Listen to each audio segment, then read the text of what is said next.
사도 바울은 앞선 말씀을 통해서 은사의 질서 있는 사용에 대해서 말씀을 하셨습니다. 하나님께서 우리 각자에게 각기 다른 은사들을 주셨는데 그 은사들을 교회 안에서 어떻게 덕을 세우면서 사용할 수 있는지, 우리에게 주신 은사를 교회의 유익을 위해서 사용할 수 있는지, 우리 은사의 질서 있는 사용에 대해서 말씀을 하셨습니다. 특별히 우리 방언의 은사와 예언의 은사에 대해서 말씀하시면서 이 방언의 은사를 악기에 비유해서 말씀을 하시죠. 악기라고 하는 것, 우리가 소위 말해서 피아노를 연주한다, 그리고 드럼을 연주한다. 악기를 연주하면 그 악기의 아름다운 음악이, 아름다운 소리가 우리의 귀에 들려오는데, 그런데 그 피아노 연주가 정확한 어떤 메시지를 전달하는 것은 아니라는 것이죠. 피아노를 연주하면 우리 귀에 아름다운 음악이 들리는데, 그런데 그 피아노 연주만으로 이 연주가 우리에게 어떤 특별한 메시지, 예를 들어서 밥을 먹으라는 메시지인지, 아니면 가라는 메시지인지, 오라는 메시지인지, 그 안에 특별한 메시지를 표현할 수는 없다는 것입니다. 그래서 이 방언의 은사라고 하는 것은 개인의 덕을 세우는 일에 아주 유익하지만, 그런데 예언의 은사가 바로 교회의 덕을 세운다고 말씀을 하신 것입니다. 그리고 오늘 13절에서는 이렇게 말씀을 하십니다. 그러므로 방언을 말하는 자는 통역하기를 기도할지니, 이렇게 말씀하시죠. 방언을 말하는 자는 통역하기를 기도하라는 것은, 이것은 통역의 은사가 방언의 은사보다 더 우월하다, 더 뛰어나다, 이렇게 말하는 것이 아니라 개인의 덕을 세우는 이 방언의 은사는 교회의 덕을 세우는 이 통역의 은사와 함께 할 때에 더욱더 빛이 나기 때문에, 그래서 방언과 통역은 서로 질서를 이루고 조화를 이루어야 된다는 것입니다.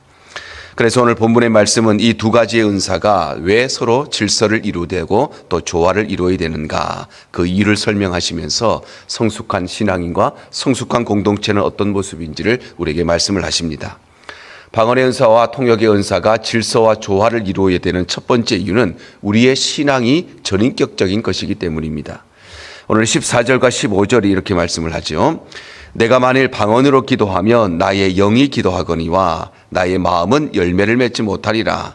그러면 어떻게 할까? 내가 영으로 기도하고 또 마음으로 기도하며 내가 영으로 찬송하고 또 마음으로 찬송하리라.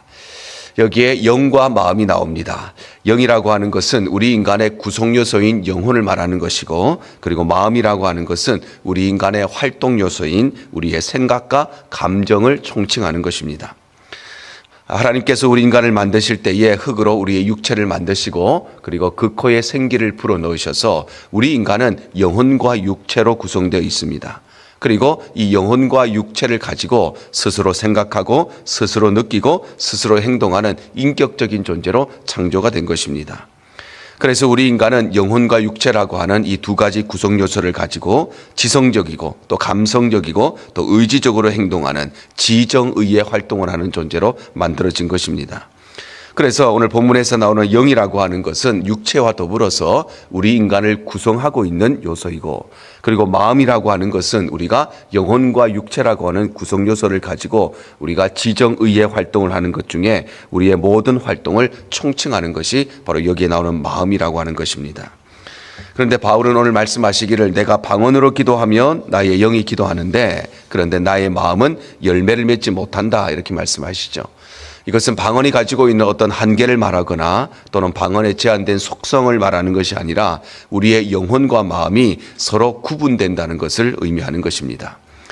마치 우리가 나무를 보면 줄기가 있고 그리고 가지가 있습니다. 줄기와 가지는 우리가 분명히 눈으로 구분을 할 수 있습니다. 아, 이것은 줄기구나, 이것은 가지구나, 이렇게 구분할 수는 있지만, 그러나 줄기와 가지는 서로 분리하지는 못하는 것이죠. 이 가지를 줄기에서 분리해 버리면 그 가지는 말라서 죽게 되기 때문에, 그래서 구분은 할 수 있는데, 그런데 이 두 가지를 분리할 수 없는 것처럼 우리의 마음과 우리의 영혼도 구별할 수는 있지만 분리할 수는 없다는 것입니다.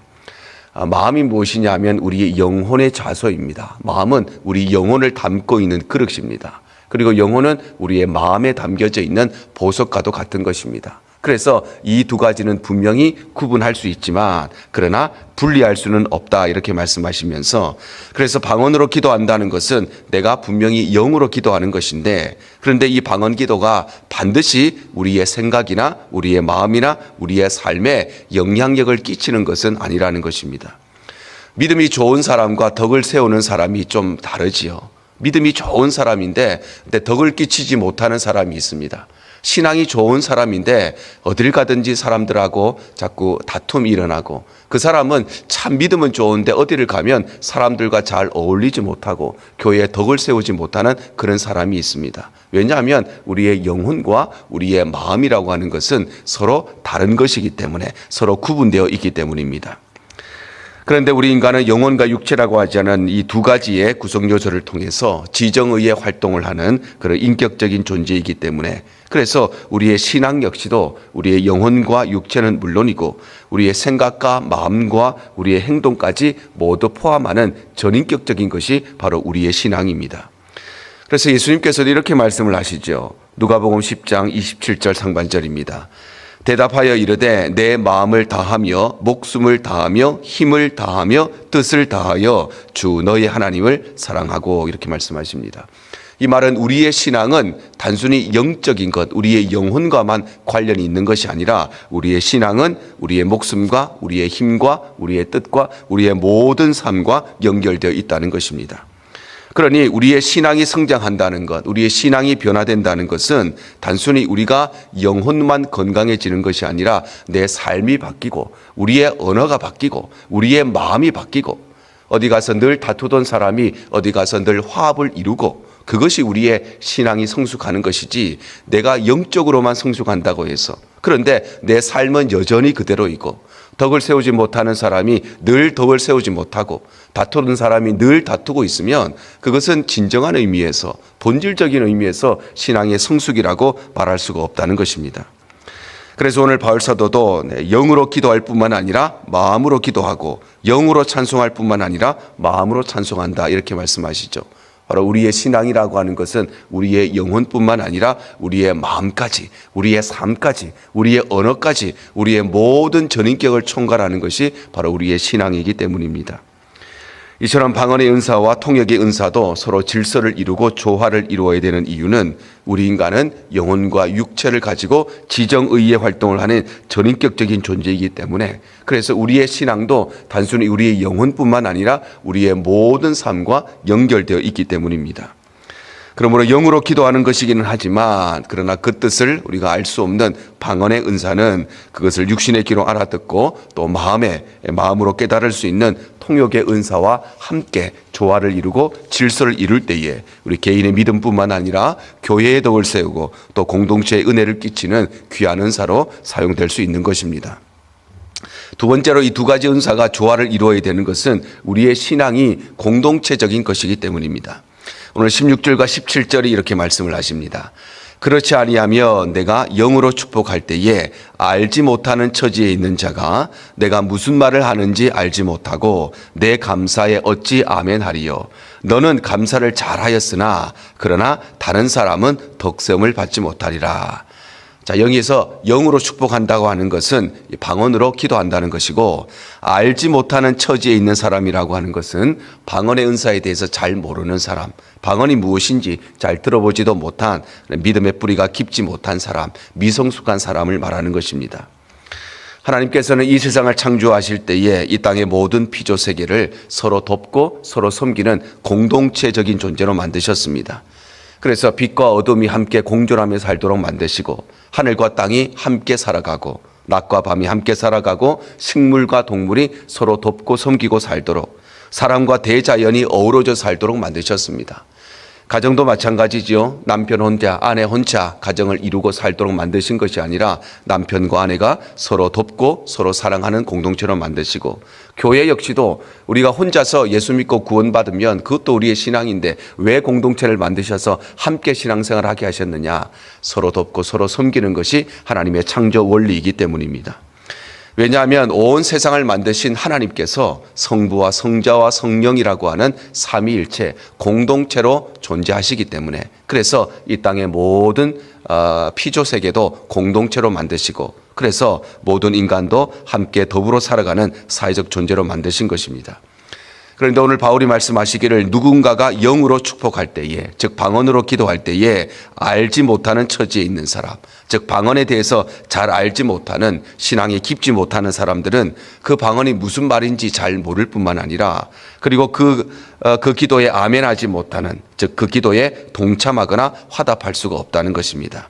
그래서 여기에서 내가 무슨 말을 하는지 알지 못한다, 이 말은 방언으로 누군가가 기도하면 신앙이 깊지 못한 사람은 방언이 무슨 말인지 알 수 없기 때문에 그것을 이해할 수 없을 뿐만 아니라 네 감사에 어찌 아멘하리요, 이 말은 우리가 누군가가 기도를 하면 그 기도를 듣고 내 마음에 감동이 오면 나도 그 기도에 아멘하지요. 사람들이 누군가가 대표 기도를 합니다. 그럼 내가 기도하는 것은 아니지만 대표 기도하는 사람의 대표 기도를 듣고 내 마음에 감동이 있고 감사가 있으면 그때마다 아멘 하는데, 그런데 믿음이 깊지 못하는 사람은 이 방언에 대해서 알 수가 없기 때문에, 그래서 어찌 아멘 하리요, 아멘을 할 수가 없고 그 기도에 함께 동참할 수가 없다는 것입니다. 그래서 개인적인 기도가 아니라 이 공동체적인 모임에서 방언으로 기도한다는 것은 우리가 개인적으로 기도할 때의 방언의 기도는 유익한 것이지만, 그러나 함께 기도할 때에, 또 누군가가 대표로 기도할 때에 그때는 방언으로 기도할 수가 없는 것이지요. 왜냐하면 교회 안에는 방언의 은사에 대해서 잘 알고 있는 성숙한 신앙인들도 있지만, 근데 그것을 잘 모르는 미성숙한 신앙인도 있기 때문에, 그래서 이들을 배려하지 않는 것은 그들에 대한 무례한 행동이 되기 때문입니다. 그래서 바울은 이야기하기를 이 공적인 모임에서 방언 기도를 하는 이 기도가, 개인적으로 기도하는 것은 본인에게 기도하는 유익이 될 수가 있지만, 그러나 공동체적인 우리의 신앙에서는 그것이 조심해서 사용해야 된다고 말씀하시는 것입니다.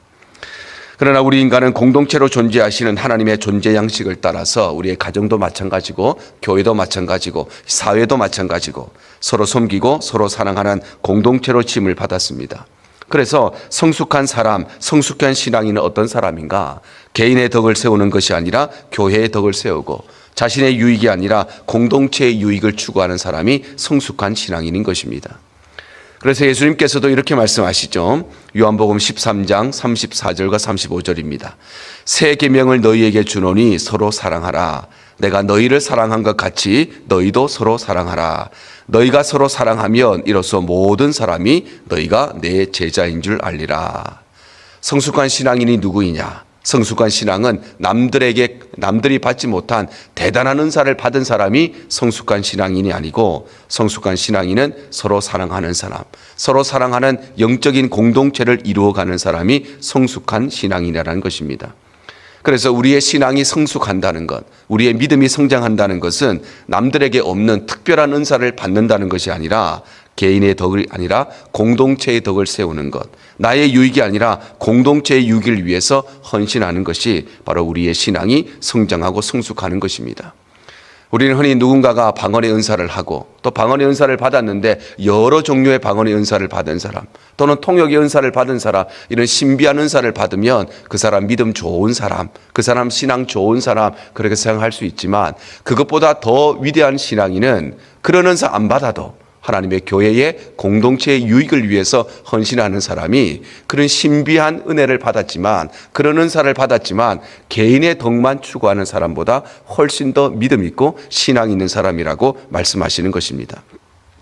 그래서 오늘 본문의 바울 사도도 공동체의 덕을 세우기 위해서 1만 마디의 방언을 하는 것보다 깨달은 마음으로 5마디의 말을 하는 것이 더 낫다고 말씀하시는 것입니다. 이 무슨 말이냐? 내가 방언의 은사를 받았습니다. 그러면 이 방언의 은사를 받고 공동체를 위해서 기도하고 하나님의 나라를 위해서 기도하고, 그런데 그렇게 기도하라고 하나님이 주셨는데 방언의 은사를 받았음에도 불구하고 개인의 덕을 위해서만 사용하는 사람보다, 방언으로 1만 마디 기도하면서 자기를 위해서만 기도하는 사람들보다 깨달은 마음으로 5마디의 말을 하는 사람이 더 성숙된 사람이고 더 성숙된 신앙이라는 것입니다. 이처럼 방언의 은사와 통역의 은사가 서로 질서를 이루고 조화를 이루어야 되는 것은 우리 인간은 공동체적인 존재이고, 그래서 우리의 신앙 역시도 혼자서 신앙생활하는 것이 아니라 서로 배려하고 서로 사랑하는 공동체적인 것이 우리가 가지고 있는 기독교 신앙의 핵심이기 때문입니다.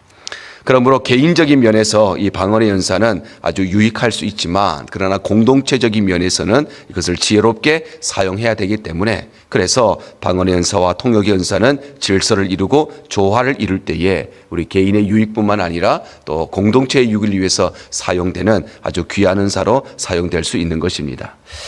오늘 본문의 말씀은 방언의 은사, 그 예언의 은사 이 두 가지가 왜 조화를 이루어야 되는가 두 가지를 말씀하시죠. 첫 번째는 우리의 신앙이 전인격적인 것이기 때문에 그래서 우리의 신앙은 영혼의 문제만이 아니라 우리의 모든 삶을 다 총괄하고 있기 때문에 그리고 두 번째는 우리의 신앙이 공동체적인 것이기 때문에 즉 우리의 신앙은 혼자 신앙생활하는 것이 아니라 교회라는 공동체 안에서 이 공동체의 덕을 세우고 공동체의 유익을 세우는 것이 우리의 신앙이기 때문에 그래서 방언의 은사는 통역의 은사와 함께 있을 때에 교회의 덕을 세우고 공동체의 유익을 세우는 귀한 은사로 사용될 수 있다는 것입니다.